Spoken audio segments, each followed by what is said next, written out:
Hi guys, welcome to my videos. So guys, nowadays car stealing is a big problem all across the world. I won't say a particular country name because this is happening everywhere, and in Canada it is increasing every year. So a lot of us use modern cars where we have a fob key like this, right?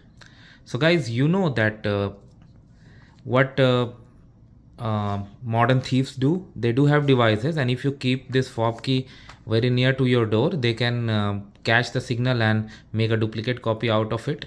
And if you want to protect your car from similar situations, this is what you need. This is a very cheap bag, but you can get even more designed products too. This is called like Faraday box, and this is gonna protect you. How? Because if you place your key inside, this is gonna block the signals. So somebody who is standing near to your door with a device to catch the signals will not be able to catch the signal and will not be able to make a duplicate key out of it.